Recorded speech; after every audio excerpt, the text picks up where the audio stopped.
oui alors Thione mu des li nga xam ne nag moo di caution bi naam sànq yaa ngi koy junjoo tey dafa am benn journal bu xëy di ñu indil ay détails par rapport ak caution bi Mansour Faye teg ci taabal bi mu nuy xamal ni loolee mi ngi tollu ci 2 milliards le point actu te kii di sëram Marème Faye Sall moom moo ko daal di teg ci taabal bi pour rek Mansour mucc ci lii di nu placé ko sous mandat de dépôt naam loolee mu jugul sotti Thione est-ce que loolee amul leneen lu nu mën a lijjanti ci ginnaawam sëru Mansour Faye yëkkati tollu ak 2 milliards teg ko ci taabal bi pour rek Mansour daal di cautionné. waaw man information boobu. bon du ma ko weddi parce que elle est vraiment plausible. maanaam ndiru na dëgg te mën na nekk dëgg. oui alors mais caution en quoi quelle nature.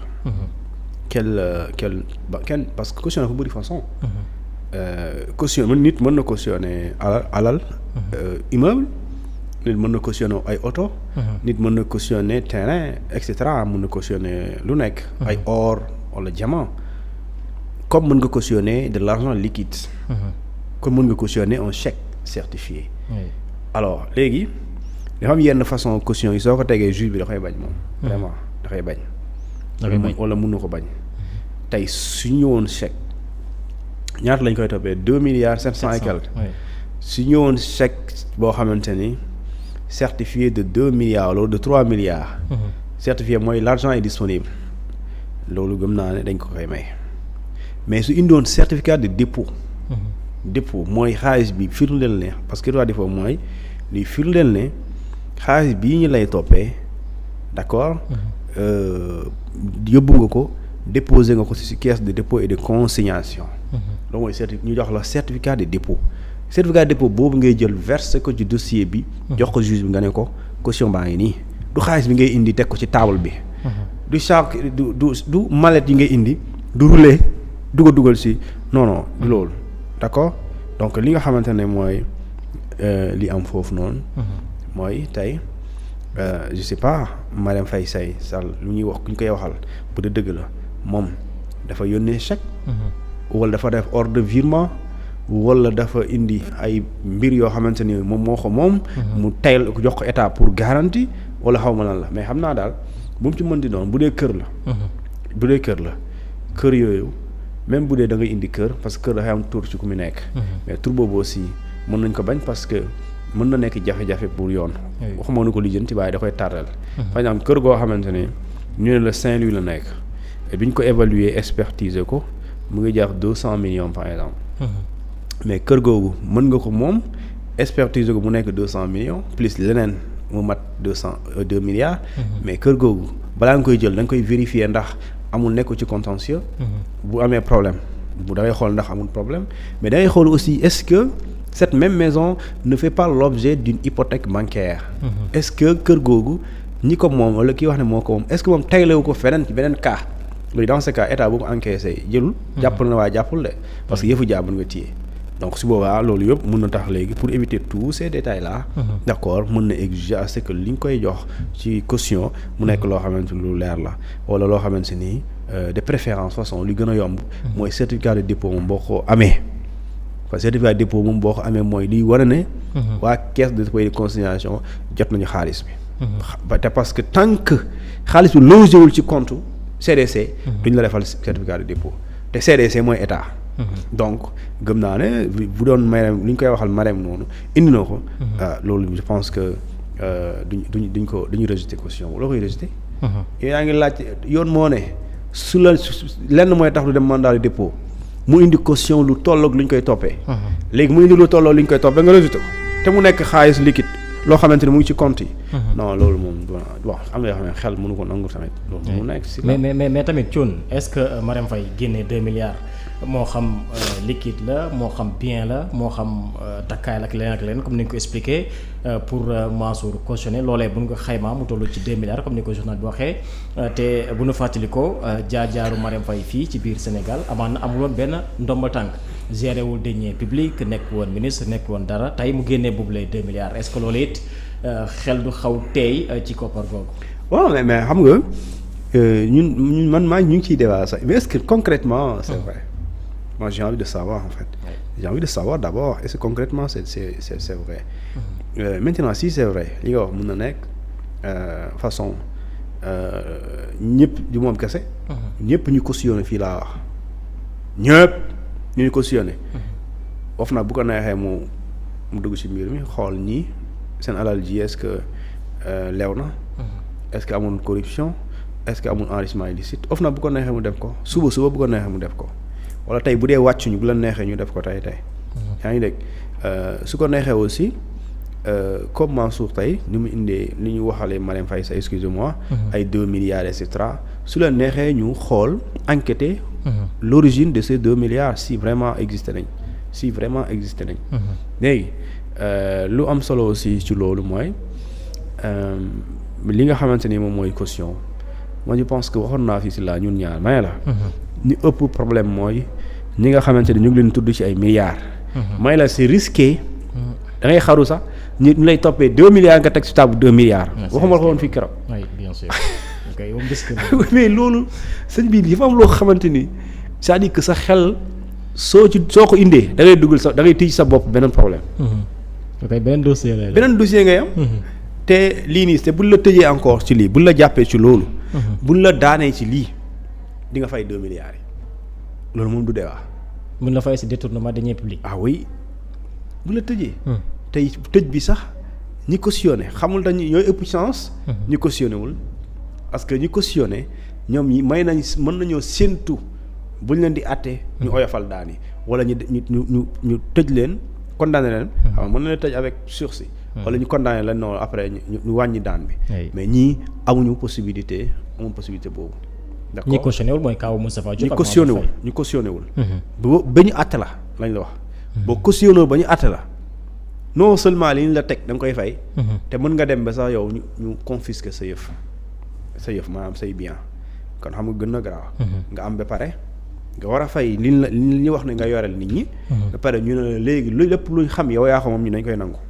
mooy la confiscation de tous les biens. du condamné mooy personne bi nga xamante moom lañ toppoon à la limite au finish. ñu condamné ko pour détournement de deniers publics. dans ce cas le juge peut ordonner. la confiscation des biens du condamné. le juge également da lay exiger à ce que nga fay état. li nga ko yoreel léegi bu dee da ngaa jot a cautionné kooku moom amul fay dañuy joxe décision de justice mooy wàcc rek. CDC confirmer mbir mi. ñoo ko moom. exactement mais Mansour Kaaw moom lan mooy doon l'étape suivante parce que tey jii booy xool Mansour Faye dañ ko déglu mu cautionné nu bañ nu placé ko sous mandat de dépôt peut-être dans l'avenir. mais est-ce que caution mu bañ c'est-à-dire il faut ñu xam ñaata lañ. loolu avocat bi loolu la avocat bi waxul. avocat bi dafa waroon wax. c'est que information complète wu. c'est-à-dire que les journalistes yi ñoo ko waroon wax. monsieur l'avocat maître alors votre client il est poursuivi pour un montant de 2 milliards 700. alors vous dites qu'on lui a refusé sa caution. Oui. Est-ce que combien votre client a proposé comme caution? Parce que moom nee na après dinañ def déclaration. léegi loolu moo am solo parce que quand je dis combien moins la loi dit. soo demee bay cautionner da ngay cautionner l'intégralité du montant. ah mais. kon Mansour tey bu doon cautionner moom 2 milliards loolu teg ci table. 2 milliards 700 ngay teg ci table bi. ci loolu risque la de. ah loolu mais loolu la wax. li ma kay moom 140 loolu la wax daf ne su dee montant bi c'est égal ou supérieur à 1 million.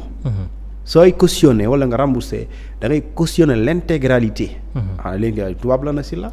mooy montant bi yëpp ngay teg si table bi bu la neexee nga yokk ko waaye ñoom santuñ la ko. waaye nag liñ lay toppee moom sëñ bi du manqué. waaw loolu la ñu wax rek. léegi avocat maître dañ ko waroon wax votre client a proposé une caution qui a été rejetée par le juge. alors est-ce que mën nañ xam ñaata la nga xool après su boobaa léegi bu cautionné 1 milliard nag. juge mën na ko rejeter. parce que yoon daf ko ne 2 milliards 700. la ñuy toppee waa ji kon da ngay déposer 2 milliards 700. oui parce que Mansour est-ce que daanaka caution bi tey rek lay am parce que peut-être dans l'avenir dinañ ko génnee pour dégluwaat ko ci dossier bi est-ce que foofu aussi dina am possibilité pour dugalaat caution pour mën a am li nga xam ne nag moo di liberté. jusqu'à ñu koy juger mën na ko def. ba keroog ñu koy juger. jusqu'à toute étape de la procédure loolu la yoon wax. à toute étape de la procédure le mis en cause le mis en cause mën na demander une liberté provisoire. non pas mu demander liberté provisoire. mais liberté provisoire soo koy def la condition en matière de détournement de deniers publics c'est le cautionnement. C'est le remboursement. C'est la contestation sérieuse. Et la contestation sérieuse ci cour instruction bi. mën na intervenir si elle intervient elle convainc le juge d'instruction. du la yóbbu nga la atte de. da lay defal non-lieu. soo indee preuve yi wër na yow defuloo dara. mais juge d'instruction bu gisee ne loolu la mais du la tëj. du la kii du la yóbbu pour ñu atte la. avocat yi nee indi nañu ko indi nañu contestation sérieuse. mais contestation sérieuse léegi nee naa la sànq nee naa la dëgg dafa am lu ñuy tuddee sa dëgg sama dëgg. sa dëgg mu bañ a nekk dëgg juge bi. kan mooy dem yoon te indoo kayit. am na kayit yooyu indi juge da koy sànni. parce que du dëggam. du dëggam mais sa dëgg la mais da koy sànni. oui ça c'est vrai. léegi nag loolu mooy contestation sérieuse. c'est compliqué façon. c'est compliqué oui c'est compliqué vraiment alors Thione laaj bu mujj balaa nuy jàll ci leneen ñi nga xam ne actuellement dañ leen toppee ci mbirub détournement de deniers publics blanchiment de capitaux ak ñeneen ñenn ñi booy xool jot na leen daal di placer sous mandat de dépôt ñenn ñi actuellement cautionné nañu am li nga xam ne nag moo di liberté provisoire. tey jii bu ñu demee ba àgg ci jugement bi seen daan si ñaata lay toll. ñaari catégorie la. Catégorie bi yoon daf na il y a ce qu'on appelle les particuliers. mooy ñi nga xamante ni ñoom amuñu ndombo tànk. waaye mën nañu doon ay ana man ana yow. commerçant. fournisseur koo xamante daal moom amul benn ndombo tànk liggéeyul ci état. loolu mooy wala liggéeyul ci benn structure publique. wala benn organisme. loolu mooy les particuliers. par exemple Farba Ngom particulier la. Tahirou Sarr particulier la mais ñoom Mansour Faye duñu ay particulier ñoom ay agent la ñooñu daan bi bokkul. bu dee ñoom nee nañ d'accord. ñi nga xam ne ñoom ñooy particulier yi daan bi mu ngi commencer 3 ans ba 5 ans. mën na nekk loolu. pour ñi nga xamante ni ñoo nekk les agents de l'État. nit ñi nga xamante ni dañoo bénéficier wu fonction publique wala élective fonction élective mandat électif. wala mandat nominatif wala ñi nga xamante ni ñoom liggéey nañ daal ci état wala ci structure boo xamante ni public wala parapublic.